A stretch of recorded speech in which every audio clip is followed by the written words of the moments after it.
Yesterday, the House and Senate released an agreement on the NDAA, the usual insanely bloated annual defense policy bill, and Bernie Sanders was not too happy about it, of course. Because, as many people know, he has been working overtime along with Representative Ro Khanna in the House to end the genocide in Yemen, and this bill excluded anything that would end that genocide. After House and Senate negotiators reached an agreement Monday on a massive annual military spending measure, Senator Bernie Sanders and Representative Ro Khanna condemned the bipartisan compromise as a bill of astonishing moral cowardice that will hand the Pentagon $738 billion in 2020 while doing nothing to end U.S. complicity in Saudi Arabia's assault on Yemen. So this is the theme of the week.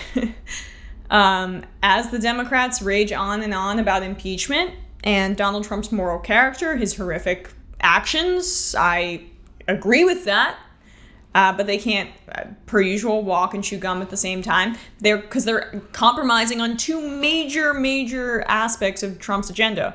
One, his NAFTA 2.0, which I talked about in an earlier video, just gifting him that political victory for 2020. Insanity, because the donors need the trade deal, guys. And two, his nationalistic military agenda. By the way, fun game. Remember when progressives argued that Trump was, or not progressives, but some progressives argued that Trump was the dove candidate compared to Hillary Clinton? The guy just revoked an Obama-era reporting rule on drone strikes, meaning they're more in the dark with the figures of drone strikes and who they're striking than they were under Obama, who broke records on drones. And then now Trump has dwarfed Obama's drone strike figures in terms of pure numbers. So the Democrats are now helping the Republicans, though, hand him an even more bloated military budget in exchange for not ending the genocide in Yemen. I mean, that's not in the bill. What was the compromise? Because, Trump initially vetoed the legislation that was passed in the bipartisan fashion. But guys, don't worry. The Democrats got a concession. They got a really important concession. The bill gives federal workers paternal leave, or parental leave. That's what I mean to say. Huge. This year's bill, the result of months of negotiation between the Democratic-led House, Republican-led Senate, and the White House, also includes a historic deal to provide paid parental leave to all federal employees. Okay, that's great. I mean, I'm happy, but and that's a step forward, but why is that the concession on a major military budget deal? That should not be it. It kind of reminds me of when Biden included the Violence Against Women Act in the 1994 crime bill that then was responsible for incarcerating millions of minority Americans. I mean, that's even better because the Violence Against Women Act did do good. I mean, this is going to help, but for a very small fraction of people. Like, you get Democrats on the fence to vote in that instance with the crime bill because, are you not going to vote again for paid leave for federal workers? You're a bad person if you don't do that, because